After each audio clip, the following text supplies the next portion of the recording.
લોક સાહિત્યકાર હકાભા ગઢવીની કારને અકસ્માત નડ્યો. જો કે હકાભા ગઢવીનો અકસ્માતમાં બચાવ થયો. ગઈકાલે સુરેન્દ્રનગરના પીપળા અને બેસાબગઢ વચ્ચે આ ઘટના બની. હિંગળાજ માતાના દર્શનેથી પરત ફરતી વખતે સાપાડો ઉતરતા હકાભા ગઢવીની કાર પાણીમાં ખાબકી. કારની પાછળ અન્ય એક ગાડીમાં તેમના મિત્રો આવી રહ્યા હતા. અકસ્માતની જાણ થતાં તમામ મિત્રોએ ત્વરિત હકાભા ગઢવીને કારમાંથી સલામત રીતે બહાર કાઢ્યા. સદનસીબે અકસ્માતમાં કોઈ પણ પ્રકારની ઈજા નથી થઈ. સંપૂર્ણપણે તેઓ સુરક્ષિત છે અને તેમના ચાહકો અને પરિવારે રાહતનો શ્વાસ લીધો. તો આ સાથે ચમત્કારિક બચાવ થયા બાદ હકાભા ગઢવીનું પ્રથમ નિવેદન પણ સામે આવ્યું. માતાજી અને ખેડૂતોના આશીર્વાદથી જીવ બચ્યો હોવાની વાત કરી. હકાભાએ પોતાને થયેલા અનુભવ બાદ લોકોને અપીલ પણ કરી છે. ચોમાસામાં રાત્રે બિનજરૂરી ડ્રાઇવિંગ ન કરવા માટે અપીલ કરવામાં આવી છે.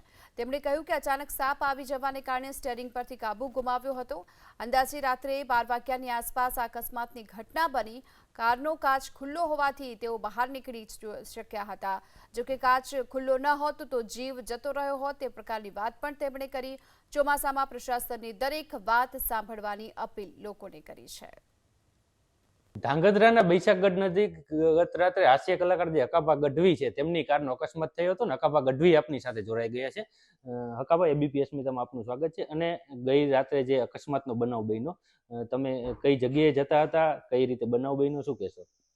હું જતો હતો હિંગળાજમાં પગે લાગ્યા દર્શન કરવા, કારણ કે તે ચોમાસામાં પ્રોગ્રામ તો હોય નહીં, રાતે ઊંઘ આવતી ન હોય એટલે દર્શન કરવા જતો હતો. દર્શન કરીને પાછો વેર્યો અને ગાડી હતી 50-60 સ્પીડમાં આવી છે. અચાનક એક સરપ સાપ એટલે નાગદાદા મેં પાડ્યા એટલે સ્ટીરમાંથી કાબુ ગુમી ગયો અને સીધી ખાપકી નદીના ખૂણામાં.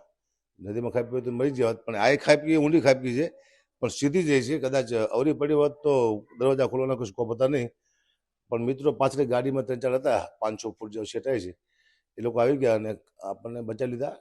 એમનો પણ ધન્યવાદ છે. હકાભા, આ જે બનાવ છે એ કેટલા વાગે બન્યો? તમે દર્શન કરવા કેટલા વાગે ગયા હતા ને તમે કેવી રીતે બચાવ થયો આપનો? અંદાજે 12-12:30 થયા છે. ટાઈમ એટલો અંદાજ છે, પણ મત ભરી ગયા છે. બધાને વિનંતી કરું છું કે રાતે ગાડી લઈ ચોમાસામાં નીકળ્યું હોય તો વિચાર કરવો પડે. જીમ ફાઈમ નીકળી નહીં જવાનું. મને એક પાવર હતો, ગમે ત્યારે હું નીકળી જવું, આટલા વર્ષથી ફરું છું, પણ એક્સિડન્ટ ગમે ત્યારે થઈ શકે છે. ગાડી તો પાણીમાં જે અંધારું થઈ ગયું, મને એમ કહ્યું મરી ગયો છું. આ તો અવાજ આવ્યો ભાઈબંધનો, તારે ખ્યાલ આવ્યું ભાઈ આપણે જીવી છીએ કે મેં તો મારી બાજુ, કારણ કે અંધારું ગુમ થઈ ગયું, લાઇટું બાઇટું બધું બંધ થઈ ગયું અને પાણી જાજુ હતું. મારા સાથીથી પાણી આવી ગયું હતું, ગાઉન્ડર સુધી પાણી, પણ માતાની કૃપાથી બચી ગયા છે. ગાડી જ્યારે નદીમાં ઉતરી ગઈ અને તે બાદ જે બચાવવાના તમારા મિત્રને પ્રયત્ન કર્યા, કઈ રીતે બચાવ થયો, શું ત્યારે? એ બધા સીધા કપડાં હોતા ખાઈ અંદર બધા કોઈ એમ નથી કોઈ અંદર આપણે ડૂબી જઈશું, શું પાણી છે અંદર, કાંટા છે. મિત્રો બધા એક પહેલાં તો કંઈક સોલાણો તો હતો મિત્ર, અને સીધા કરણીમાં ગયા દર્શન કરવા. અગાબાન કંઈ નહોતી હોય તો અત્યારે નીકળી ગયા, હવારમાં નીકળી જાય લોકો મારા મિત્રોથી. અને એ લોકોએ અંદર પડ્યા પછી બાયણું ખોલવાની કોશિશ કરી, બાયણું ન ખુલ્યું. પછી કાચ ખુલ્લા હતા, કારણ કે હું સ્મોકિંગ કરું છું એટલે કાચ હંમેશા મારા ખુલ્લા હોય. કાચ ખુલ્લા ન હોત તો નીકળવાની શક્યતા ઓછી હતી, પણ બચી ગયા માતાની કૃપાથી. કોઈ ખેડૂતના આશીર્વાદ લાગી જાય એવું લાગ્યું મને. હકાભા, માતાજીની જે દયા છે, માતાજીની કૃપા છે, એનાથી આપનો બચાવ થયો છે. શું કહેશો કે આ રીતના જે બનાવ બનતા હોય, ખાસ કરીને અત્યારે ચોમાસું છે, વરસાદના હિસાબે નદી નાળા છે, ઓકરા છે, કોજવે છે, એના ઉપરથી પાણી પસાર થતા હોય, અનેક લોકો જીવના જોખમે આ કોજવે પસાર કરતા હોય. ગત રાત્રે વરસાદી માહોલ પણ હતો અને આ રીતનો જે અકસ્માત થયો છે, શું કહેશો? હું બધાને કહું છું કે મને એવું હતું કે ગાડી લઈને ગમે નીકળી જવાય રાતે, પણ એ વાત ખોટી છે.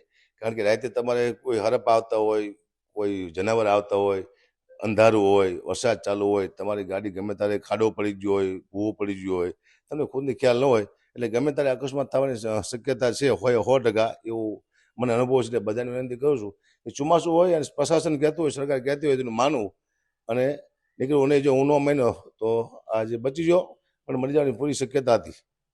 2 જણા હતા અમે અને 2 બચી ગયા. કપા, આ તમારો બચાવ થયો છે, માતાજીની આટલી દયા છે, તો કઈ રીતે માતાજીને પ્રાર્થના કરશો, શું કહેશો? સ્તુતિ કરી નાખું માતાજીની કે અજોની સજોની ઉસાસી ને સાસી ને બેઠી ને યુભી ને પૌધી પ્રકાશી ને જાગે ને સોવે ને હાલે ને ડોલે કુપંતી ને ચંદી કરતી की लोले भुजाल विशाल युजाल भवानी कृपाल त्रिकाल कराल दिवानी युदानी यपानी चही न चही मात्र न तातन न भ्रात न स्नेह विद्याहान देहान रूपान देखी ने माया ने काया ने साया विशेषी उदासी ने आसी निवासी सुमंडी स्वरूपा विरूपा स्वरूपा चुचन्नी कमंखा ने शंका आशंका कहानी हरिकार शब्द निराकार बाणी ने वोठान प्रोठान मुग्धान बाली करोधा विरोधा निरोधा કુપાલી બંગા અંગાથી બંગા સુજાની કુરંગા ને રંગા સુરંગા કહાની માને પ્રાર્થના કરી ગુજરાતમાં કોઈને કઈ થાય નહીં.